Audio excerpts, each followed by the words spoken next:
Muito bom dia, meus amigos.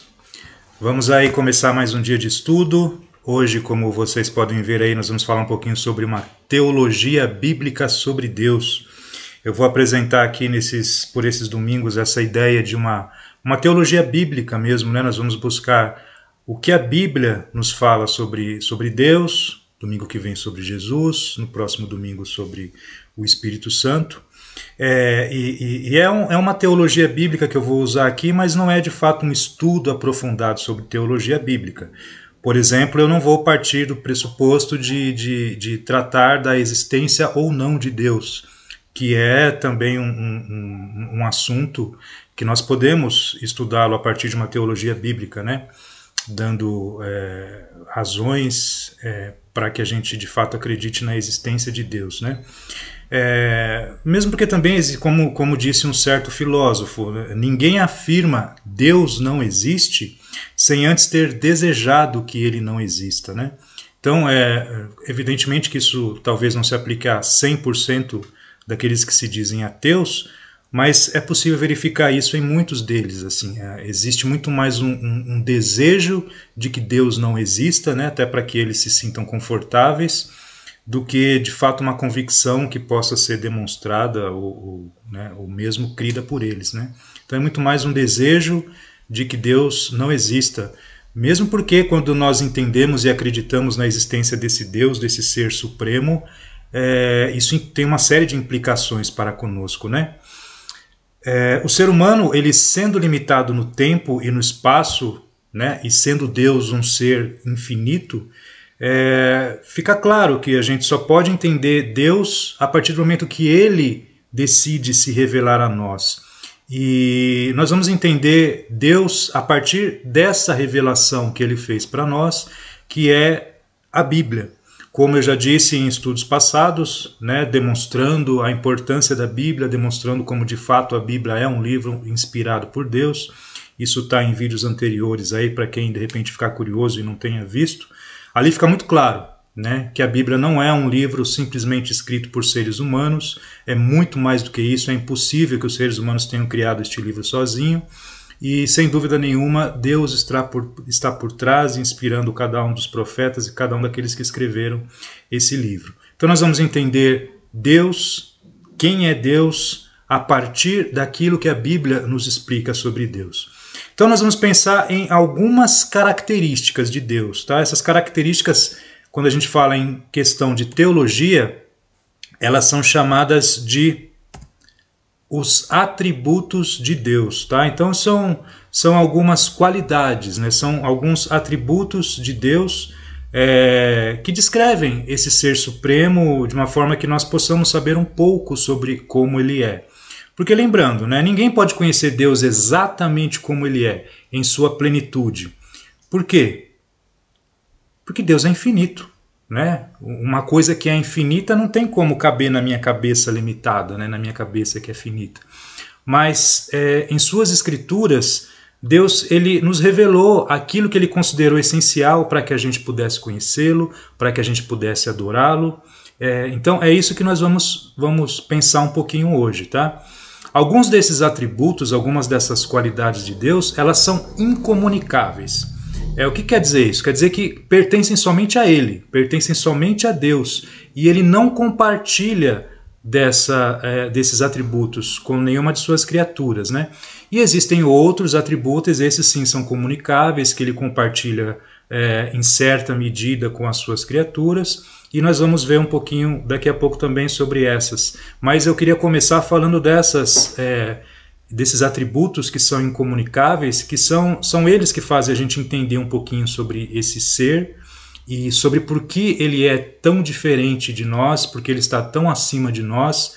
E eu confesso a vocês que esse é um estudo que eu gosto muito de fazer, eu acho muito interessante, sempre que eu dou esse estudo aonde for, eu gosto muito, porque falar desse ser supremo é algo impressionante, e pensar um pouquinho, meditar um pouquinho, tentar entender um pouco daquilo que é infinito, de fato algo esplendoroso.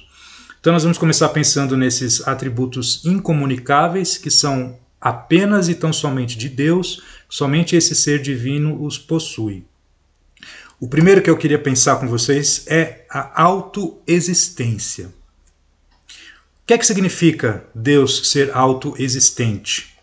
Significa que ele não depende de nada fora de si para existir. Ele é independente, ele não precisa de nada. Deus tem existência própria. Como isso é diferente de nós seres humanos? A gente depende de uma infinidade de coisas para que a gente possa existir. Desde o momento da nossa concepção até cada minuto de nossas vidas, nós precisamos de ar, nós precisamos de água, de alimentos. Se nós ficarmos privados de qualquer dessas coisas por um certo tempo, não, é impossível sobreviver. Basta ver quando o ser humano tenta sair da atmosfera da Terra para ir para o espaço, buscando outros planetas, como isso é difícil, porque você tem que construir tudo o que é preciso para que o ser humano exista e viva ali naquele ambiente para poder sair dessa atmosfera da Terra. Então, de fato, nós somos muito limitados e nem temos como entender, de fato, como é ser autoexistente, né? Um ser que não precisa de absolutamente nada para existir. E essa é uma das características que a Bíblia apresenta sobre Deus e mostra que somente um ser divino realmente pode tê-lo. E aonde que nós vemos que Deus é um ser autoexistente? Agora é onde nós entramos nas passagens bíblicas. Ó. Por exemplo, aqui no livro de João, capítulo 5, versículo 26, que nos diz assim: pois da mesma forma como o Pai tem vida em si mesmo, olha aqui Jesus falando do seu Pai, que é Deus, né? Então, da mesma forma como o Pai tem vida em si mesmo, ele concedeu ao Filho ter vida em si mesmo. Então, já uma prévia aqui também sobre Jesus, né? Dizendo que de fato Deus ele tem vida em si mesmo. Qual de nós pode fazer uma afirmação que seja sequer semelhante a essa, né? Então, essa é uma característica que somente Deus tem e ele não compartilha com ninguém, né? Ele nos cria. Ele cria suas criaturas, ele dá vida para essas criaturas e ele prepara todo um ambiente para que essa criatura possa sobreviver. Sem isso, nenhum de nós poderia estar vivo agora. Uma outra passagem onde nós podemos aprender isso é Êxodo capítulo 3, versículo 14, que nos diz assim: disse Deus a Moisés: eu sou o que sou. É isto que você dirá aos israelitas: eu sou, me enviou a vocês.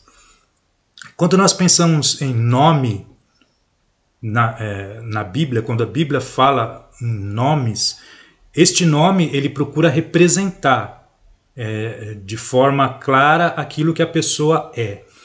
Quando se trata de Deus, como é que um nome, simples nome humano, poderia identificar Deus em toda a sua plenitude, em toda a sua infinitude?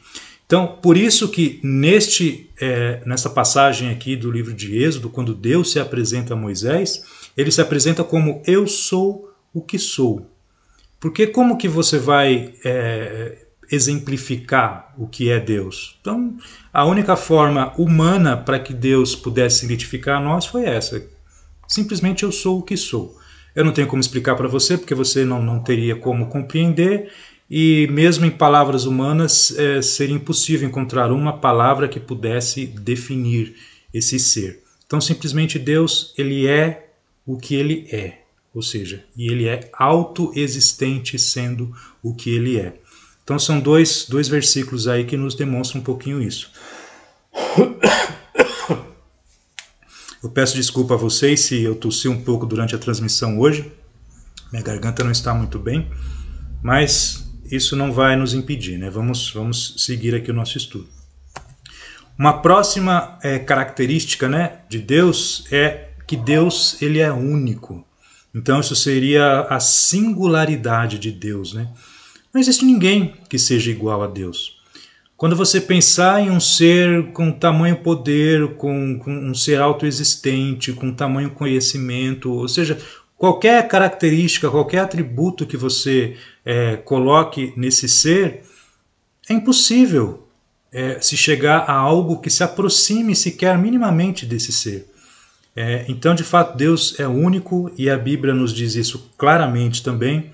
Aqui uma passagem apenas, porque realmente esse é um assunto que é muito claro, não precisamos gastar muito tempo com isso.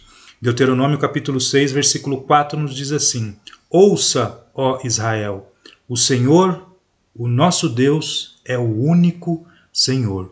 Então aqui fica muito claro e nem precisamos de muitos argumentos para entender que a Bíblia apresenta esse ser que nós chamamos de Deus e deixa claro que ele é o único Deus que existe, né? Não há outra forma de imaginarmos. Uma outra característica é a imutabilidade de Deus. A perfeição de Deus ela é tamanha que não há mudança em seu ser. Não há mudança nos seus planos, não há mudança nos seus propósitos, nas suas promessas, né? O conhecimento de Deus, o conhecimento e o poder de Deus, eles não podem ser maiores, não podem ser menores, né? Deus sabe tudo, ele tem todo o poder. Ele não pode ser mais sábio do que ele já é. Ele não pode ser mais santo, nem mais justo ou mais misericordioso do que ele sempre foi e sempre será. Então essa é uma característica que a Bíblia nos apresenta sobre Deus e tem muito a ver com a perfeição dele, né? Algo que tenha atingido ou algo que seja, né? Deus não atingiu a perfeição, ele é perfeito desde sempre. E algo que seja perfeito não tem necessidade de nenhum tipo de mudança, de nenhum tipo de alteração, né? Ele já está no estado de perfeição, onde nada pode ser acrescentado e nada precisa ser retirado, ou seja, Deus é perfeito e por isso ele é imutável. E em que passagens que nos demonstram isso? Lá em Isaías capítulo 48, versículo 12, nós lemos assim: Escute-me, ó Jacó, Israel, a quem chamei. Eu sou sempre o mesmo. Eu sou o primeiro e eu sou o último. Então, aqui é uma passagem que nos diz claramente, né? Deus falando para nós: eu sou sempre o mesmo. Ou seja, Deus não muda, né? Deus é imutável. Uma outra passagem aí que nós podemos ver é em Malaquias capítulo 3, versículo 6, onde diz assim: De fato, eu, o Senhor, não mudo. Por isso vocês, descendentes de Jacó, não foram destruídos, né? Então, nós podemos até usar essa imutabilidade de Deus para entendermos por que aquele povo de Israel não foi destruído, por exemplo. Por que hoje a humanidade, com toda essa corrupção que nós nos tornamos, por que nós não somos simplesmente destruídos, né? Pelo fato de que Deus não muda e pelo fato de que ele fez algumas promessas e essas promessas elas irão ser cumpridas, né? Muitas dessas promessas elas independem daquilo que nós fazemos ou daquilo que nós deixamos de fazer. Então, como Deus não muda, isso para nós também é algo muito importante, porque nós sabemos que podemos acreditar nas promessas de Deus para nós. E uma última passagem que fala sobre isso é Tiago capítulo 1, versículo 17. Não uma última passagem que fala sobre isso, tá, gente? Eu estou escolhendo aqui algumas poucas passagens que é apenas para demonstrar que essas características que nós estamos usando aqui para falar de Deus, essas características elas são extraídas da Bíblia, tá? Então são apenas alguns versículos, um estudo aprofundado iria ainda muito mais além. Mas isso aqui já, sem dúvida nenhuma, dá para demonstrar o que é, de que forma que a Bíblia nos apresenta Deus, tá? Então, Tiago 1,17: Toda boa dádiva e todo dom perfeito vem do alto, descendo do Pai das luzes, que não muda como sombras inconstantes. Então, Deus não muda, tá? Essa é uma característica essencial que a Bíblia nos apresenta com relação a Deus. Uma outra característica aqui é a eternidade. Quando nós pensamos em eternidade, a eternidade é algo que vai além da nossa capacidade de conhecimento, vai além da nossa capacidade de entendimento. Nunca houve um tempo em que Deus não existisse. Aliás, né, o próprio tempo ele é um conceito humano, né? Deus não está preso no tempo. Pensar na eternidade é algo tão estranho para nós que a gente não consegue nem dar um exemplo, né, sobre Deus sendo eterno, né? Porque somente Deus é eterno. Como que eu vou dizer? Deus é eterno da mesma forma que, sabe? Não tem nada. A única coisa, o único ser que é eterno, que existe de eternidade a eternidade, que sempre existiu, que sempre existirá e não depende de nada, né, para que tenha essa existência, é o próprio Deus. Então a eternidade também é um conceito infinito que não cabe na nossa cabeça, né? Muitos cientistas aí ficam se questionando com relação à existência do universo, como ele veio a existir, que aí passam, né, por essa teoria que é uma das mais conhecidas, a teoria do Big Bang. E aí muitos se perguntam, tá, mas o que tinha antes do Big Bang? Ah, a matéria é eterna ou nada, quando a gente se fala que o nada explodiu, não é que é o nada, aquele nada não era absolutamente nada. Então existe alguma coisa que sempre foi eterna e a partir destas coisas eternas foi que o universo veio a surgir. O ser humano tentando entender a eternidade é algo que fica até meio ridículo, né? Quando você retira Deus da explicação de tudo, porque eu não tenho como entender a eternidade. Eu não tenho como entender alguns elementos aí da natureza, ou sei lá como poderíamos nos chamar, que fossem eternos, para que em algum momento eles passassem a evoluir e se transformassem nesse universo que nós temos hoje. É incompreensível isso, não há provas, não há como comprovar nada disso. E da mesma forma, quando eu penso na eternidade de um ser como Deus, eu também não tenho como entender. Também não tenho como provar, né? Mas eu posso pegar a Bíblia, entendendo ela como sendo a palavra de Deus, e a partir disso eu entender alguma coisa sobre a eternidade com relação a esse ser. Porque não cabe na minha cabeça, né? E entre escolher um algo que seja eterno para se transformar em toda essa complexidade que existe hoje e acreditar em um Deus que seja eterno, um Deus que sempre tenha existido e um Deus que tenha criado todo esse universo, ainda mais com um livro onde ele nos deixou nos revelando coisas que sozinhos nós seríamos incapazes, né, de ter escrito. Então, para mim fica muito claro a existência desse ser, a existência desse Deus que é eterno, que criou todas as coisas e que mantém todas as coisas existindo. Eu não tenho fé suficiente para ser ateu, como disse C.S. Lewis, se eu não estou enganado, né? Então vamos ver aqui algumas passagens que demonstram a eternidade de Deus. Ó. Salmos 90, versículo 2. Antes de nascerem os montes e de criares a terra e o mundo, de eternidade a eternidade, tu és Deus. Olha que maravilha, né? Que passagem linda. Então, de eternidade, ou seja, não tem passado, a eternidade, ou seja, não tem futuro. Simplesmente Deus é. Deus não foi e Deus não será. Deus é. Por isso até a maneira como ele se apresentou a Moisés, né? Eu sou o que sou. É impressionante isso. E Deuteronômio capítulo 33, versículo 27. O Deus eterno é o seu refúgio, e para segurá-lo estão os braços eternos. Então aqui o Deus eterno, né? Mais uma vez a Bíblia nos apresentando Deus como sendo eterno. Aquele que não tem princípio, não tem meio e não tem fim. E na nossa história ele é o princípio, ele é o meio e ele é o fim também. Então, um outro atributo de Deus é a sua onipresença. O que é onipresença de Deus? Trata da presença infinita de Deus, né? Ou seja, Deus ele está presente em todos os lugares ao mesmo tempo. Então, Deus sendo infinito no tempo, isso é a sua eternidade. E Deus sendo infinito no espaço, esta é a sua onipresença. Vocês conseguem entender isso? O que é Deus ser eterno? É que ele tem um tempo que é infinito, né? Então, qual é a duração do tempo de Deus? Ela é infinita, não tem começo, não tem fim. E qual é o limite da presença de Deus? Da mesma forma, não há limite, né? Então, Deus ele é infinito no espaço, né? Ou seja, ele está em todos os lugares ao mesmo tempo.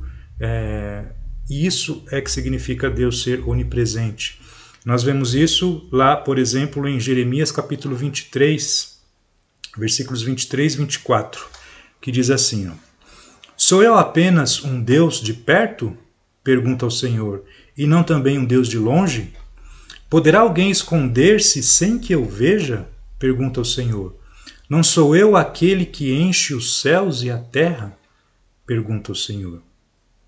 Como que você poderia responder, né, um questionamento desse feito pelo próprio Deus? Não sou eu aquele que enche os céus e a terra? Ou seja, Deus está em todos os lugares, né? E uma outra passagem lá em Provérbios capítulo 15, versículo 3. Os olhos do Senhor estão em toda parte, observando atentamente os maus e os bons. Então, o que é que Deus está vendo nesse momento? Ele está vendo tudo, né? Ou seja, ele é onipresente, ele está em todos os lugares. Então ele sabe exatamente o que eu estou pensando nesse momento e ele sabe exatamente o que você está pensando, esteja aonde você estiver, esteja vendo este vídeo no momento em que você estiver vendo. Deus ele sabe exatamente o que você está fazendo, né? Porque ele está em todos os lugares, porque Deus é onipresente. E quando eu digo que ele sabe o que nós estamos pensando, isso também nos fez lembrar de um outro atributo dele, né? Ou seja, a onisciência de Deus. Então, o que é a onisciência de Deus? É um infinito conhecimento ou a infinita sabedoria de Deus. E é muito bom para o cristão ter a convicção de que Deus sabe de todas as coisas, né? Ele sabe de todas as coisas que são boas, ruins, alegres, tristes. Ele sabe tudo aquilo que nos causa dor, prazer. Ele sabe de todas as vitórias, ele sabe de todas as derrotas. Ou seja, Deus ele está no controle de tudo. O fato de Deus ter todo o conhecimento, toda a sabedoria, nos dá essa tranquilidade de nos colocarmos nas mãos dele, confiarmos nele e saber que ele está agindo o tempo todo, em todos os lugares e que não precisamos temer nada, né? De fato, aqueles que fazem parte da família de Deus, estes não têm nada a temer. Não que nenhum de nós terá dificuldades na vida, muito pelo contrário. Podemos ter até mais dificuldades do que outras pessoas. Mas a diferença é que nós temos essa confiança em Deus, sabemos que Ele está conosco, sabemos que tudo isso é para o nosso próprio bem, para o nosso próprio crescimento espiritual, e tudo isso faz parte dos planos e projetos dele, né? Então, aonde nós vemos essa onisciência de Deus na Bíblia? O Salmo 147, versículo 5. Grande é o nosso soberano e tremendo é o seu poder. É impossível medir o seu entendimento. Então, qual é o tamanho do entendimento de Deus? É impossível medir o seu entendimento. Por quê? Porque é infinito, né? Como é que você vai medir alguma coisa que seja infinita? E também lá em Hebreus capítulo 4, versículo 13. Nada em toda a criação está oculto aos olhos de Deus. Tudo está descoberto e exposto diante dos olhos daquele a quem havemos de prestar contas. Então, Deus ele está de olho em tudo. Deus sabe de tudo, de cada um dos seus pensamentos. É impossível esconder alguma coisa dele. E isso nos faz pensar. Um dia ele irá nos cobrar de tudo aquilo que nós fazemos, de tudo aquilo que nós pensamos, de tudo aquilo que nós dizemos. Então, se você é uma pessoa que não faz parte da família de Deus, mas não que você acha, que você sente, que faz, que está tudo bem entre você e Deus. Porque a única forma de você estar bem com Deus é através daquilo que Ele nos deixou nas suas Sagradas Escrituras. Ali Ele deixou registrado qual é a forma para que eu participe das suas promessas de bênçãos e não das suas promessas de maldição.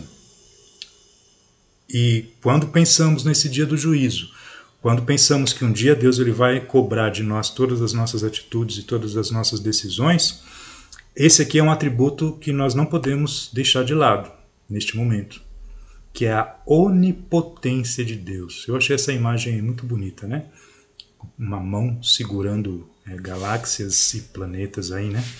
Então, o que significa a onipotência de Deus?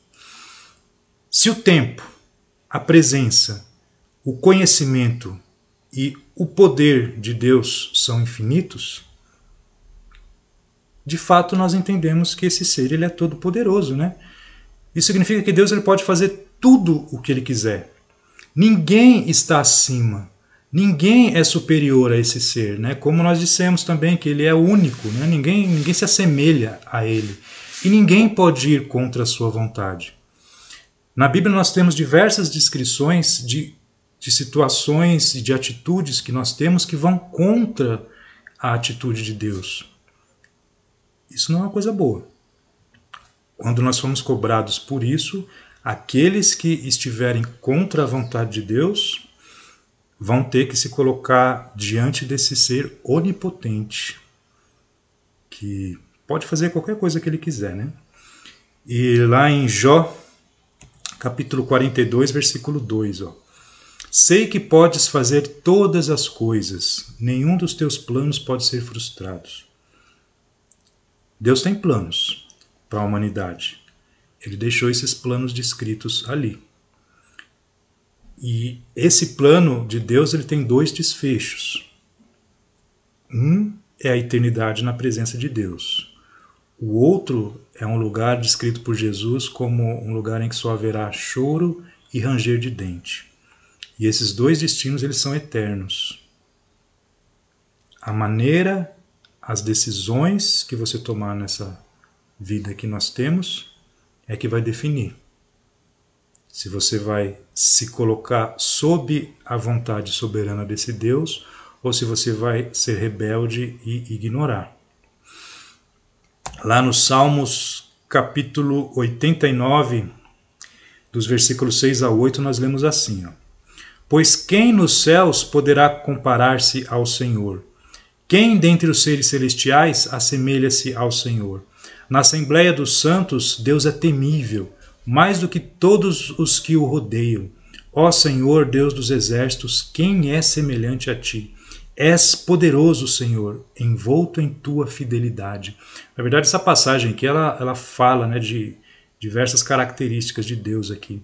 Mas é de fato impressionante nós pensarmos nesse ser que é onipotente, nesse ser que tem todo o poder.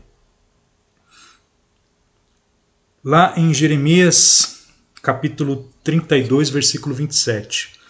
Eu sou o Senhor, o Deus de toda a humanidade. Há alguma coisa difícil demais para mim? Então, quando nós, seres humanos, pensamos nas situações das nossas vidas, quanta coisa não é difícil para nós, né? E Deus pergunta assim, há alguma coisa difícil para mim? Deus pode tudo. E esse tudo é algo que vai muito além de problemas que nós possamos estar passando, né?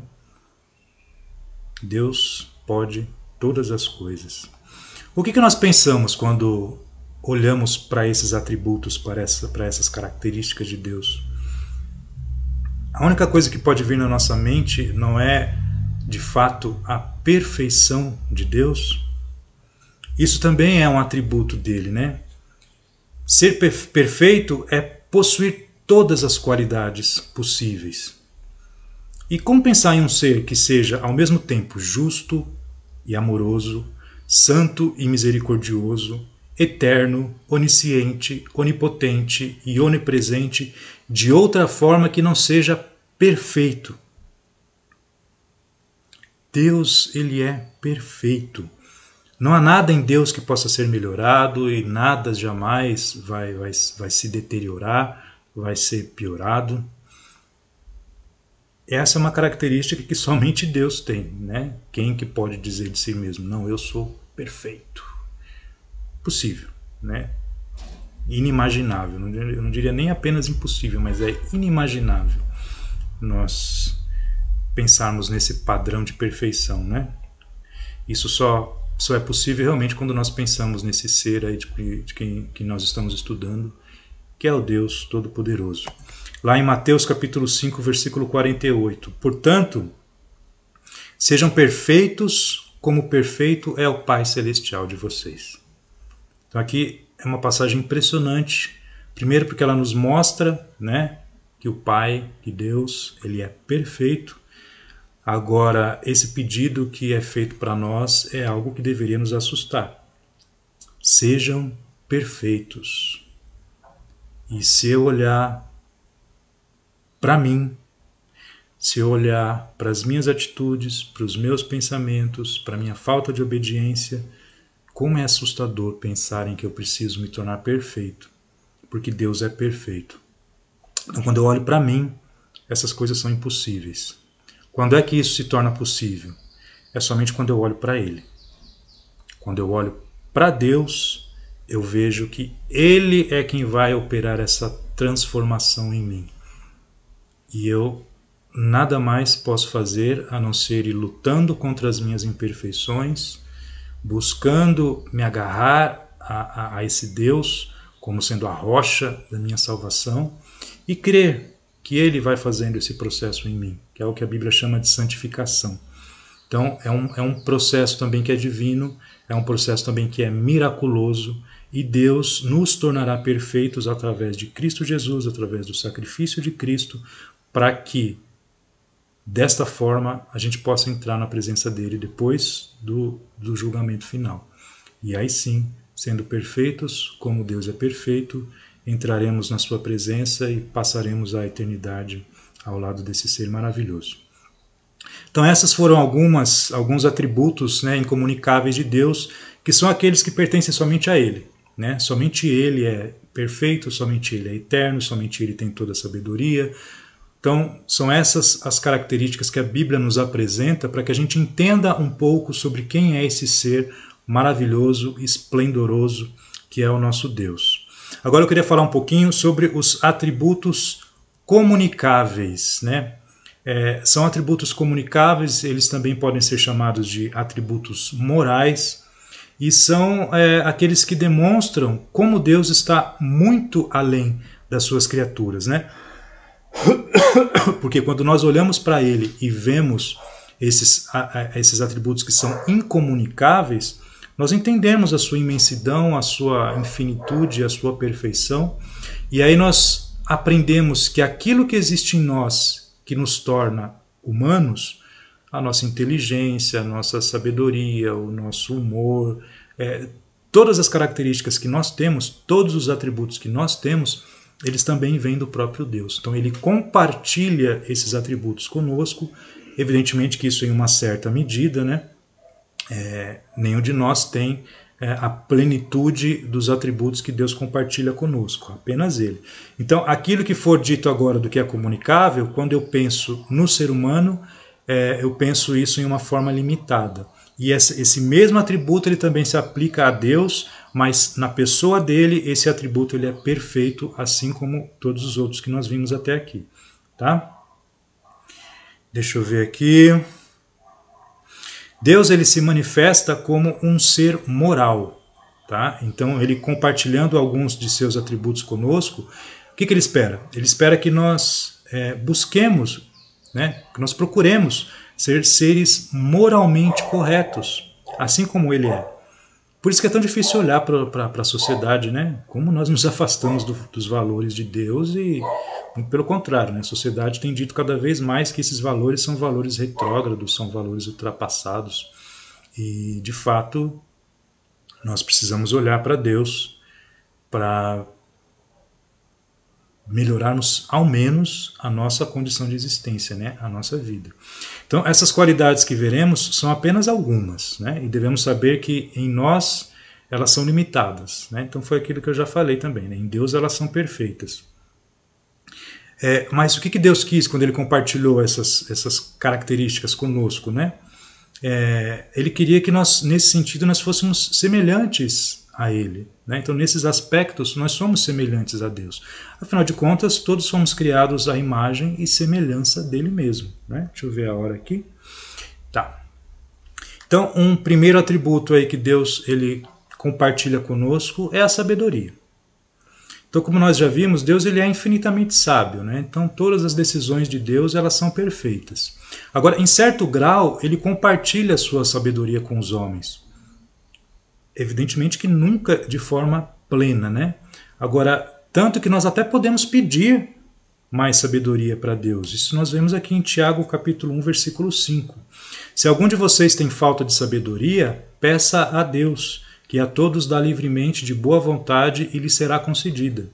Então, essa sabedoria que nós podemos pedir para Deus é para ajudar em nossa vida espiritual, né? E em diversos lugares na Bíblia nós vemos essa sabedoria de Deus. Então, por exemplo,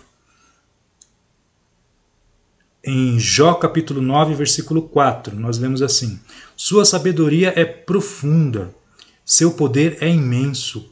Quem tentou resistir-lhe e saiu ileso? Até rimou aqui, bonitinho.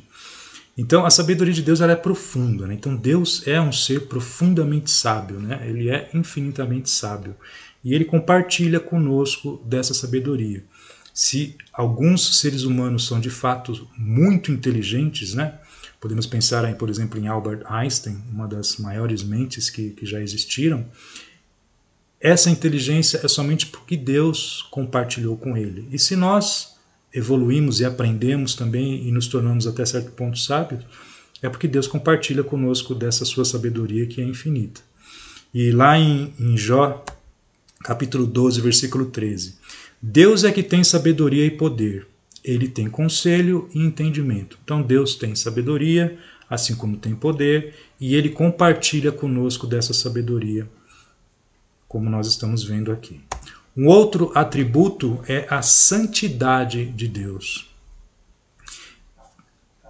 Quando nós pensamos em santidade divina, na santidade de Deus, o que é que isso significa? Significa que Deus ele é absolutamente isento de pecado e ele é perfeitamente justo, né? Então, em Deus não há erro, não há pecado, não há pensamento mau, nada semelhante a isso, né? Deus ele é completamente separado do pecado.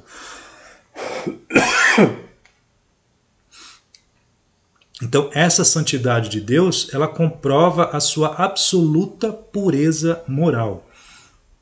Deus ele é perfeito, o homem não, né? Deus é divino, o homem é humano. E o desejo de reatar a comunhão perdida foi dele, né? Deus criou o ser humano, o criou de forma perfeita, para que ele pudesse viver dessa forma perfeita por toda a eternidade. Mas nós escolhemos errar, assim como continuamos a escolher errar durante todos os dias de nossas vidas, e é Ele quem demonstra esse desejo de se reaproximar de nós, né? De reatar essa comunhão que nós perdemos. Então, Deus ser santo significa que ele não tem nenhum tipo de erro, né? Ele é completamente separado do pecado.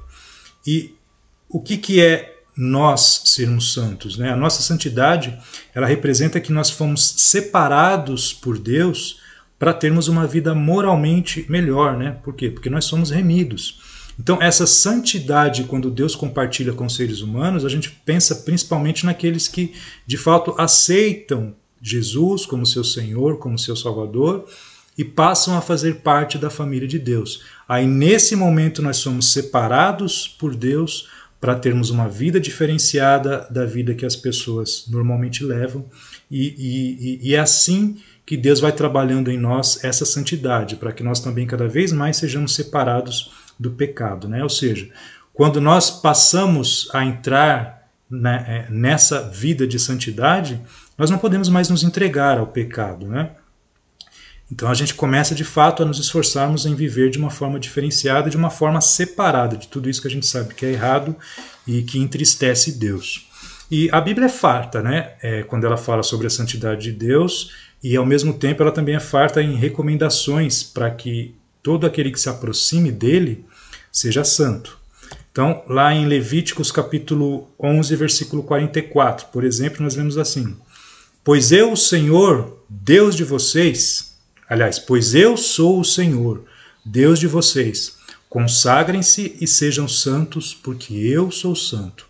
Então aqui Deus ele se apresenta como santo e ele diz, né, para nós, aqui dizendo para o povo de Israel, né, consagrem-se e sejam santos, né, ou seja, separem-se e santifiquem-se. Lá em Josué capítulo 24, versículo 19, Josué disse ao povo: Vocês não têm condições de servir ao Senhor, Ele é Deus santo, é Deus zeloso, Ele não perdoará a rebelião e o pecado de vocês. Então aqui mais uma vez nós vemos Deus sendo apresentado para nós como santo E ao mesmo tempo ele dizendo que ele não perdoará aqueles que não passarem por esse processo de santificação, né? Então Deus não perdoará a rebelião e o pecado de vocês. Como eu disse agora há pouco, se nós pensarmos que todos os dias nós cometemos pecado, todos os dias nós fazemos alguma coisa que desagrada a Deus, se eu de fato não estiver me preocupando em passar por esse processo de santificação, para que os meus pecados todos sejam lavados, né? Sejam retirados por Cristo, para que Deus possa olhar para mim e me ver perfeito como Ele é perfeito, Ele não irá nos perdoar. Então, se você não tem essa preocupação na sua vida e já investiu um tempo, né, assistindo esse vídeo até aqui, de fato comece a pensar nisso, porque Deus um dia vai cobrar isso de você. Mas temos uma outra característica, né, que é impressionante em Deus e que Ele compartilha conosco, que é o seu amor, né, o amor de Deus. Então, se em sua santidade Deus parece infinitamente distante de nós, né, como eu disse, Ele não compactua aqui com nada que seja errado, né, não compactua com o pecado, com o erro, com o engano. Então isso torna Deus praticamente inacessível a nós, né, porque nós somos pecadores. Então se Ele não fizer essa reaproximação conosco, não existe nenhuma possibilidade de nos aproximarmos dele. Por isso que essa característica, por isso que esse atributo é tão importante, porque é o amor que faz com que Deus se aproxime de nós, né? E sem dúvida a sua proximidade é muito maior com aqueles que foram purificados pelo sangue de Cristo, né? Porque se não fosse o amor de Deus, nenhum ser humano estaria vivo. Isso é fato. Agora, aqueles seres humanos que reconhecem o tamanho do sacrifício que Deus teve que fazer para que pudesse haver essa reaproximação, sem dúvida, esses de fato estão próximos a Deus. E todos aqueles que se negam a reconhecer tamanho sacrifício, a situação deles é e será muito desesperadora. Apesar de que talvez eles ainda não enxerguem isso. Né? Talvez não, né? Muitos não são capazes de enxergar isso. Mas no momento em que Cristo surgir no céu, acompanhado de milhares e milhares de anjos, quando os mortos começarem a ressuscitar, leiam isso lá em João capítulo 5. Então a Bíblia diz que Deus é amor, e quem não ama não conhece a Deus, porque Deus é amor. Como nós vemos aqui, né? Em 1 João capítulo 4, versículo 8. Quem não ama não conhece a Deus, porque Deus é amor. Então Deus, Ele é amor. A essência desse ser maravilhoso que nós estamos apresentando aqui, que a Bíblia nos apresenta, de fato é o amor. E é por esse atributo que Deus se dá em favor dos outros, né? Como nós vemos aqui também em 1 João, no capítulo 4, versículo 10. Nisto consiste o amor, não em que nós tenhamos amado a Deus, mas em que Ele nos amou e enviou seu Filho como propiciação pelos nossos pecados. Todo esse plano maravilhoso que Deus tem para suas criaturas, né? Para nós, para a humanidade, ele só se consolida, ele só se realiza nesse amor que foi a motivação para que ele enviasse o seu único filho, seu filho unigênito, e foi essa mesma motivação que fez com que Jesus suportasse tudo o que ele suportou, né? Então, ele nos amou e enviou seu filho como propiciação pelos nossos pecados. De uma forma bem simples aqui, essa propiciação ela pode ser entendida como pagamento pelos nossos pecados. Essa palavra propiciação ela é impressionante, mas eu não vou tratar disso agora não. Sem dúvida, o amor é um atributo essencial, né, para esse relacionamento de Deus com os homens. E é por amor que Deus manteve e tem cumprido todas as suas promessas. E por amor nós temos tão maravilhoso plano de salvação. Então é o que eu disse, né? Por que ainda há esperança para nós, mesmo quando nós olhamos para o mundo e vemos o que nós nos tornamos, né? É por causa das promessas que ele fez. Ele não muda, ele é fiel. Nós vamos ver isso aqui também. E é por isso que ele vai cumprir todas as suas promessas. Lá em 1 João, capítulo 4, do 8 ao 11, vamos ler essa passagem toda aqui, que realmente ela é impressionante e maravilhosa para nós, né? Então nós já começamos a ler, né? Quem não ama não conhece a Deus, porque Deus é amor. Foi assim que Deus manifestou o seu amor entre nós. Enviou seu Filho unigênito ao mundo para que pudéssemos viver por meio dele. Nisto consiste o amor, não em que nós tenhamos amado a Deus, mas em que ele nos amou e enviou seu Filho como propiciação pelos nossos pecados. Amados, visto que Deus assim nos amou, também nós também devemos amar-nos uns aos outros. Então percebam que Deus ele compartilha essas características conosco, mas ele espera que nós usemos essas características da mesma forma que ele, né? De uma forma moralmente correta. Então, usarmos a nossa sabedoria, usarmos o nosso amor, nos preocupando uns com os outros, né? Então, é um amor, de fato, que nos faz querer nos doar às outras pessoas. Não é um amor egoísta, né? Não é um amor que busca satisfazer os meus desejos. Da mesma forma que Deus nos amou tanto que enviou seu Filho, né? E o Filho nos amou tanto que suportou o que suportou. Então, nós temos que amar a Deus tanto a ponto de nos esforçarmos, né? Eu, por exemplo, fazendo esses vídeos e tantas outras coisas que eu busco fazer, porque eu vejo o quanto Deus me ama e eu preciso aprender com Ele, né? A compartilhar desse amor. Um próximo atributo aqui, então, é a justiça de Deus, né? Também podemos pensar aí como sendo a retidão de Deus, né? Então, isso tem a ver com um padrão ético e moral. A ideia é não se desviar do padrão daquilo que é correto, né? Então, se pensarmos no padrão de Deus como uma linha reta, esse é o padrão perfeito. E é dessa forma que nós temos que buscar andar, né? Não nos desviando para um lado ou para o outro. E quando nos desviamos, né, nos esforçarmos para toda hora voltarmos para esse que é o padrão de Deus. Então, pensando na justiça e na retidão de Deus, evidentemente o padrão é a perfeição, né? Nem uma vírgula a menos do que a perfeição. E é esse padrão que deve motivar a conduta do ser humano. Como resultado deste padrão de Deus, é necessário que ele trate as pessoas de acordo com o que elas merecem. Deus não vai ser injusto com nenhuma pessoa. Por isso é necessário que ele puna o pecado, porque é errado. O pecado ele merece punição, ele não merece recompensa. Então aqueles que andam de qualquer jeito, que não estão em conformidade com esse padrão perfeito de Deus, eles vão ter que assumir as consequências disso. Essa é a consequência natural da justiça e retidão perfeita de Deus. Porque para que ele seja justo e reto, o pecado precisa ser punido.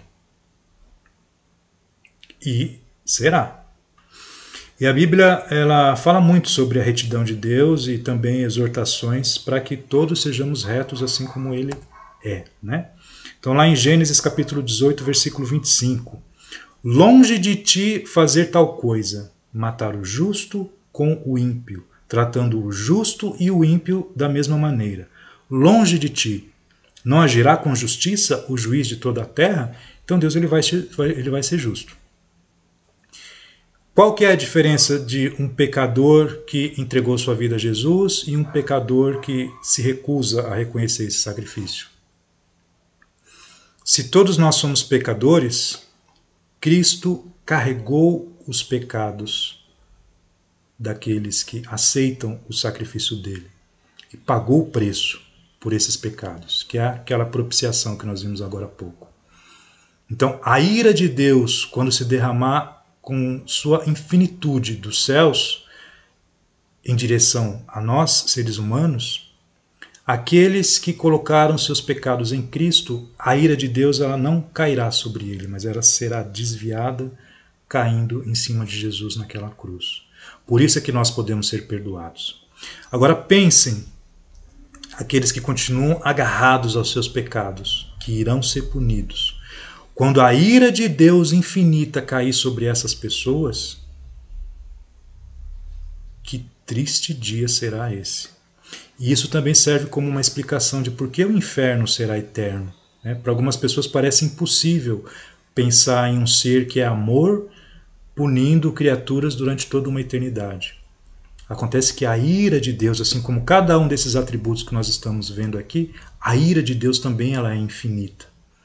Então, somente um ser infinito para suportar toda essa ira. E quem foi esse ser? Jesus, naquela cruz. Então, Jesus suportou toda a ira infinita de Deus naquela cruz. E no dia do juízo não restará uma gota sequer daquela ira contra o pecado para cair sobre mim e sobre aqueles que se entregam a Jesus. Esses estão perdoados.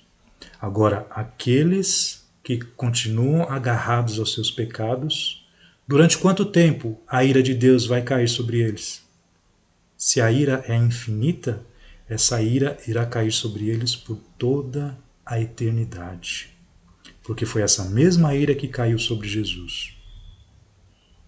Pensem nisso. Essa é uma das explicações de por que o inferno é eterno. E mais uma passagem aqui, ó, Deuteronômio capítulo 32, versículo 4. Ele é a rocha, as suas obras são perfeitas, e todos os seus caminhos são justos. É Deus fiel que não comete erro, justo e reto ele é. Então o nosso Senhor, o nosso Deus, ele é justo, ele é reto, todas as suas obras são perfeitas e todos os seus caminhos são justos. É nele que nós temos que nos espelhar. E mais uma característica que é também importantíssima para nós, né? É a fidelidade de Deus. Então, Deus ser fiel significa que ele é confiável. Significa que nós podemos depositar toda a nossa confiança nele, né? E isso é uma coisa que se descobre com o tempo, né? É durante o relacionamento, é nos momentos difíceis, é nos momentos de sofrimento. Eu posso olhar para trás na minha vida e ver situações onde eu me sentia desesperado. Situações que aparentemente não haviam saída. Mas Deus ele é fiel e ele tem promessas para os seres humanos e conforme nós vamos nos esforçando em obedecê-lo, ele vai cumprindo essas promessas e nós saímos de situações que nos pareciam insolúveis ali, né? Então é dessa forma, é durante o relacionamento que nós vamos tendo com Deus que nós vamos percebendo essa fidelidade dele. E eu posso pensar nisso de uma forma individual na minha vida e eu posso pensar nisso com relação à humanidade, né? É só olhar a história da humanidade, é só olhar toda a Bíblia e nós vemos de fato Deus, vez por vez, se mantendo fiel a tudo aquilo que ele prometeu. Então, o que Deus promete, é certeza que ele vai cumprir. Não há outra possibilidade. Lá em Números capítulo 23, versículo 19, nós lemos assim: Deus não é homem para que minta, nem filho de homem para que se arrependa. Acaso ele fala e deixa de agir? Acaso promete e deixa de cumprir? Não, né? Então, de fato, Deus é fiel e tudo aquilo que ele promete, pode ter certeza que ele vai cumprir. Puxa, o tempo já foi aqui, né? Mas agora eu vou terminar. O problema é que muitas promessas elas são condicionais, né? Então, para que Deus permaneça fiel, sempre que uma condição não for cumprida, o castigo é inevitável, né? Então, ele faz promessas onde ele nos diz, né? Ajam desta forma e eu agirei desta forma. Se vocês não agirem conforme eu estou mandando, então eu vou agir desta forma. Então essa também é uma promessa, né? Nós vemos isso em 2 Timóteo capítulo 2, versículo 13. Se somos infiéis, ele permanece fiel, pois não pode negar-se a si mesmo. E essa é uma característica que fica clara nessas passagens aqui de Deuteronômio. Capítulo 28, versículo 1. Se vocês obedecerem fielmente ao Senhor, ao seu Deus, e seguirem cuidadosamente todos os seus mandamentos que hoje lhes dou, o Senhor, o seu Deus, os colocará muito acima de todas as nações da terra. Então, essa era uma promessa condicional. Ajam desta forma e eu também agirei desta forma aqui. Agora, Deuteronômio 28, versículo 15. Entretanto, se vocês não obedecerem ao Senhor, ao seu Deus, e não seguirem cuidadosamente todos os seus mandamentos e decretos que hoje lhes dou, todas essas maldições cairão sobre vocês e os atingirão. Vemos a importância da fidelidade, então, de Deus no cumprimento de todas as promessas pronunciadas pelos profetas por meio do seu Filho Jesus. Então, quando você lê o Antigo Testamento, você encontra várias promessas sendo feitas. Quando você olha para Jesus, todas elas foram cumpridas. Só falta uma promessa, de fato, para que Deus cumpra, que é o retorno do Filho dele, que é o retorno de Jesus e o julgamento de todas as nações, o julgamento de todas as pessoas. E da mesma forma que todas as outras promessas foram cumpridas, tenha certeza que essa promessa também será cumprida. Peço desculpas, eu acabei me estendendo um pouquinho hoje. Que Deus abençoe a todos vocês. De fato, é um mergulho nas Sagradas Escrituras para tentarmos extrair aquilo que ela nos fala sobre Deus. Faremos a mesma coisa semana que vem, pensando em Jesus. Muito obrigado pelo carinho. Que Deus abençoe a todos.